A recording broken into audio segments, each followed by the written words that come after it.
Hello, this is Yogeshwar, and we will be discussing about a very interesting topic today, which is Sudarshan Chakra in Vedic astrology.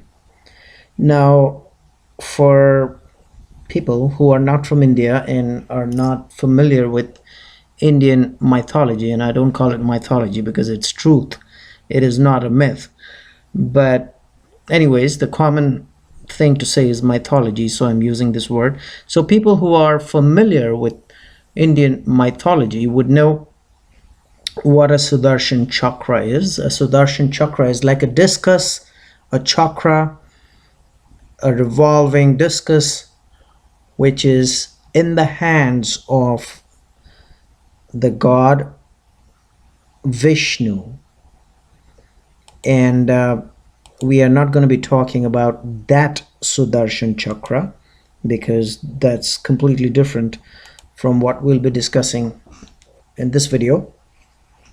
Another thing for people who are not from India would be thinking Sudarshan Chakra as one of the chakras in the human body. There are 7 major chakras in the human body, and people who have studied chakras from the west or in the east would confuse this Sudarshan Chakra, which we are discussing, with that chakra. And no, this is neither the Sudarshan Chakra or the discus carried by God Vishnu, the Hindu god Vishnu, or it is neither the chakras which we discuss in the human body, the 7 chakras, and we are going to have another video on that. This is a completely different Sudarshan Chakra concept in Vedic astrology, and this concept is coming from the great sage Parashara. And Sudarshan Chakra is actually a chart which is drawn that allows us to analyze our Vedic chart from the Lagna, from the moon, and from the sun. So you'll see a chakra or a chart which is called Sudarshan Chakra in Vedic astrology, where the first house will be represented by Lagna or rising or ascendant, as we always have. And then above that, we will see the first house represented by the house where moon is placed. So it will be kind of a moon chart. And then beyond that, in the outer circle, the first house will be represented by the zodiac sign where sun is placed. So I hope I'm making myself clear here.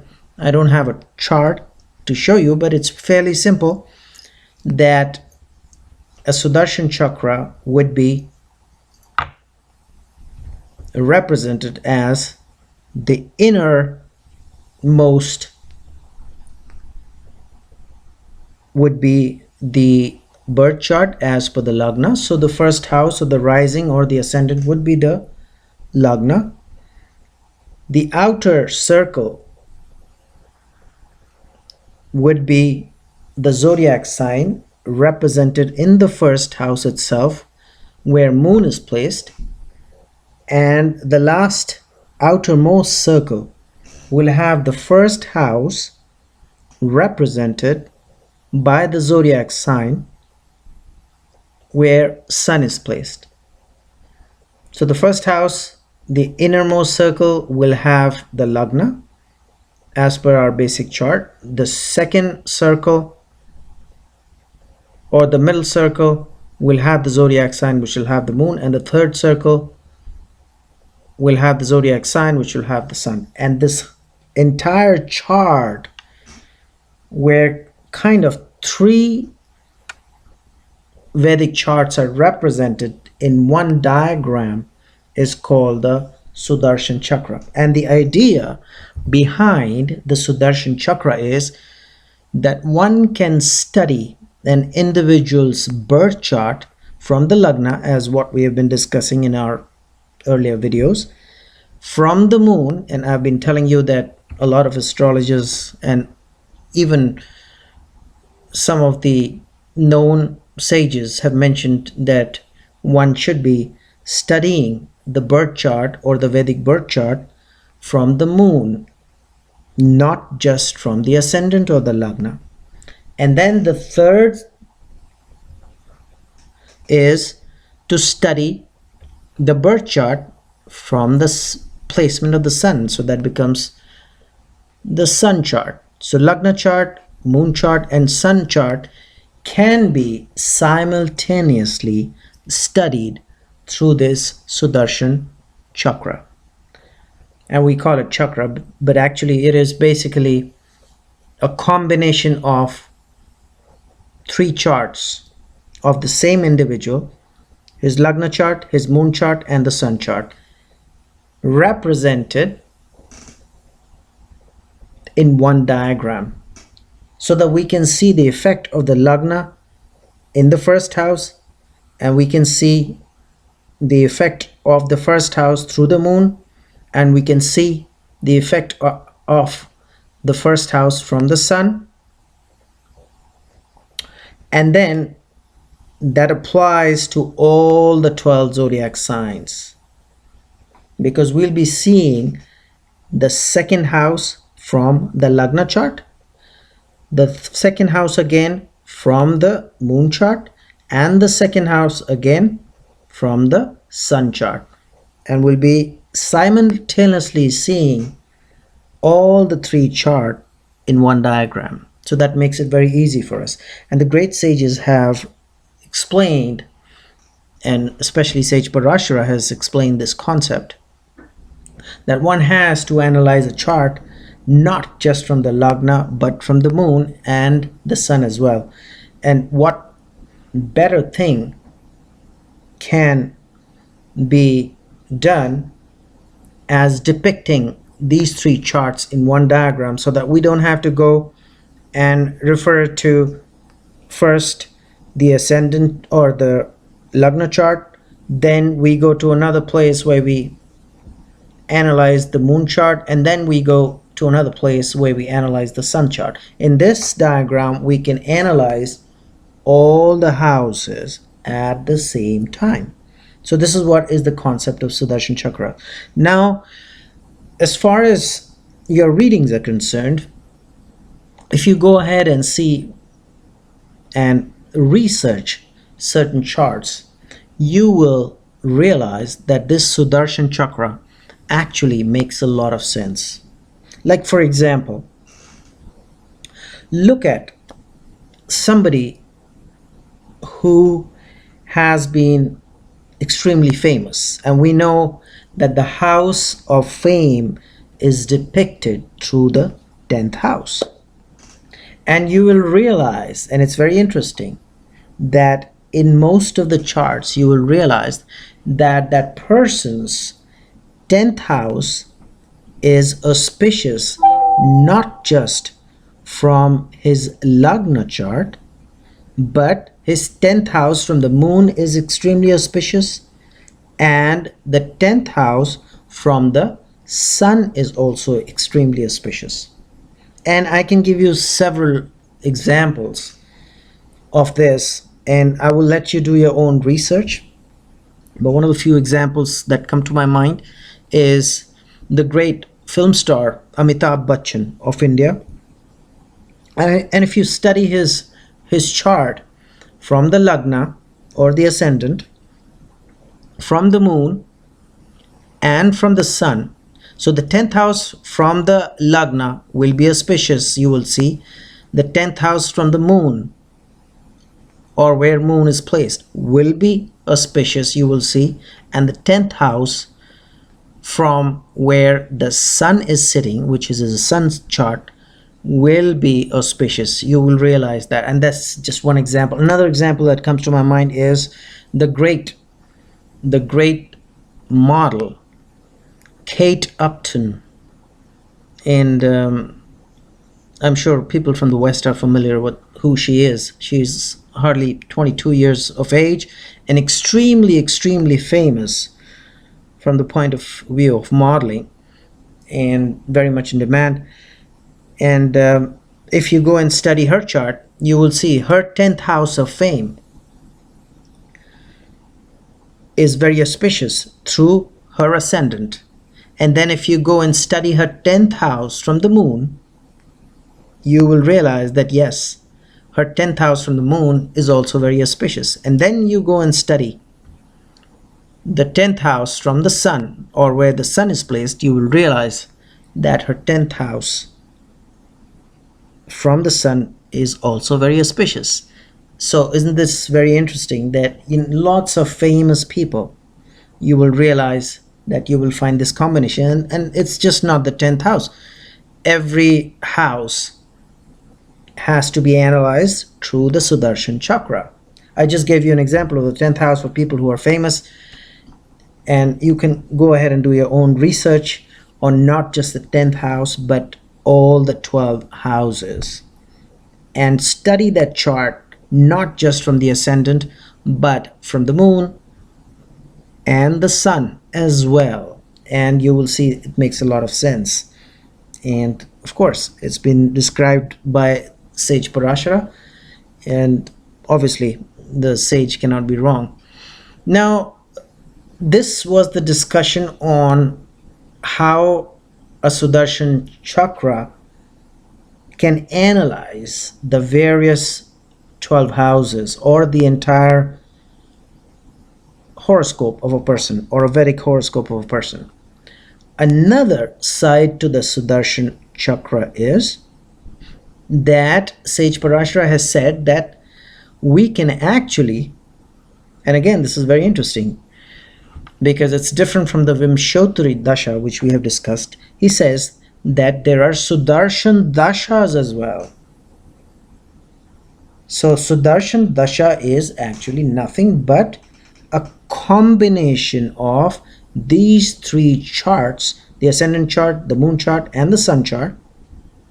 And he has described how we can determine the dashas of the houses. Now this is slightly different because the dashas of periods in Vimshottari dashas are the dashas and periods of planets. However, when you draw a Sudarshan chakra, the dashas or periods are not the dashas or periods of planets, but there are dashas or periods of houses. So that's the major difference. Now, rule number one. First rule is that every house has been given a dasha period of 1 year. Now again, there's a slight difference here. In the Vimshottari Dasha, we had discussed that every planet has not been given a similar period for their dashas. It's different. Like for example, it's 19 years for Saturn, 18 years for Rahu, so on and so forth. But in this case, every house out of the 12 houses has been given a dasha period of 1 year. Now, when the person is born, in the first year of his life, the first house has its dasha, or the ascendant or the lagna has its dasha. So the first house will be the ascendant, and whatever the ascendant is, that will be the Sudarshan Dasha of that individual for 1 year standard.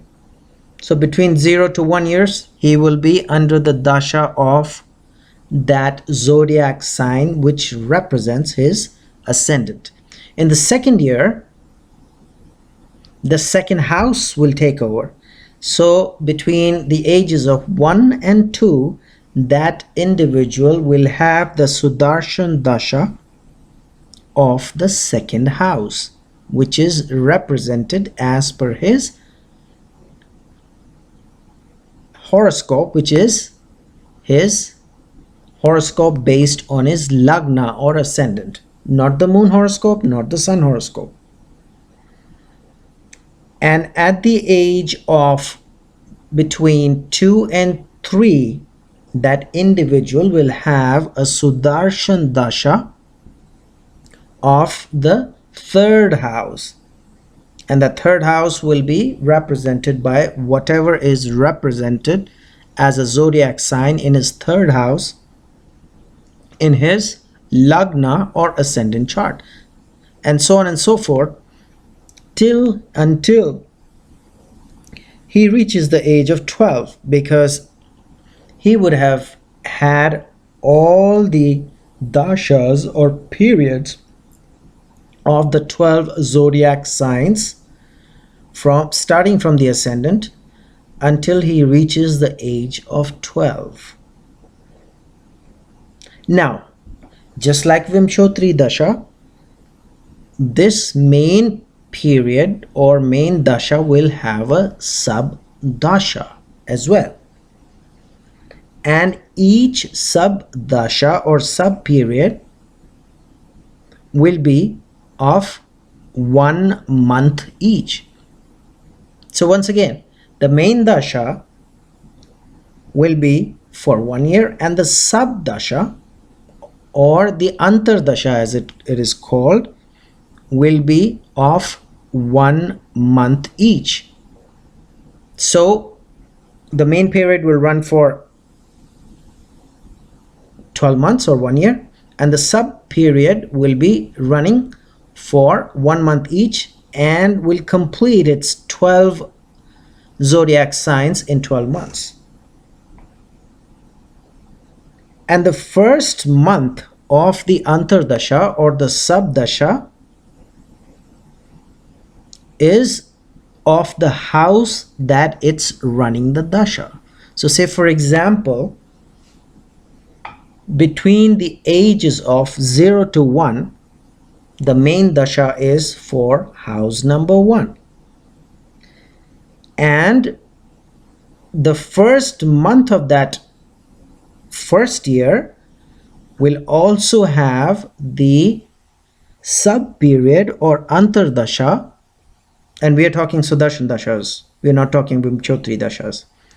So within that 1 year period between 0 to 1, the first month will be represented by the first house, the second month will be represented by the second house, the third month will be represented by the third house, and the fourth month will be represented by the fifth house, so on and so forth, until the entire 12 months is completed and the first year completes, which is under the dasha or the main period of the first house. And just like the Vimshotri Dasha system, we have a Pratyantar Dasha also in this, and a Pratyantar Dasha meaning a sub period. Now each month is divided into 12 Pratyantar Dashas or 12 sub periods, and that comes to 2.5 days. And the first Pratyantar Dasha or sub period is the same as the Antar Dasha or the sub period. So in 2.5 days of Pratyantar Dasha or the sub period, it will move from one house to another house.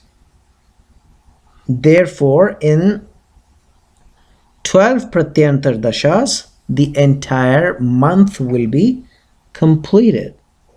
I hope I'm making myself very clear here.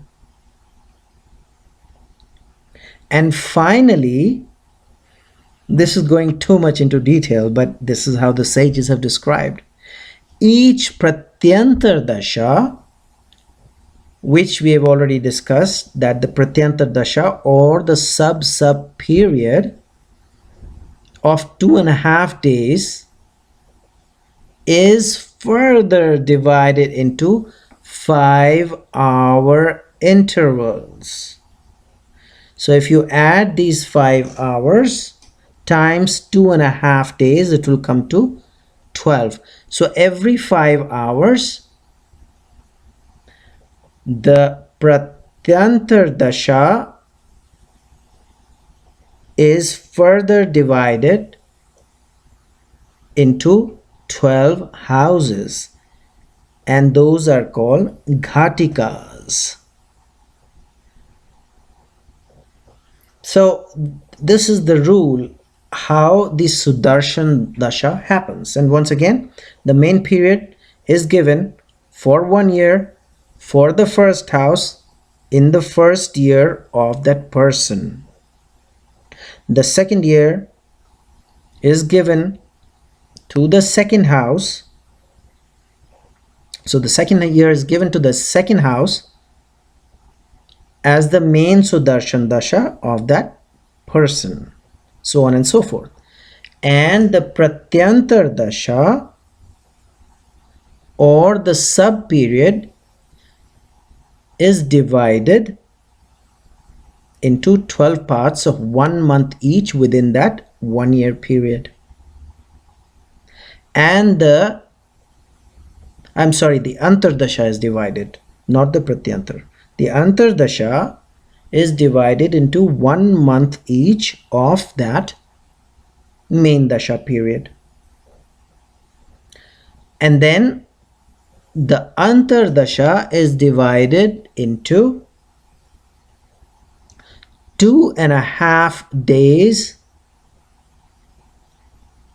of Pratyanta Dasha periods within that month, so that it covers the entire 12 houses.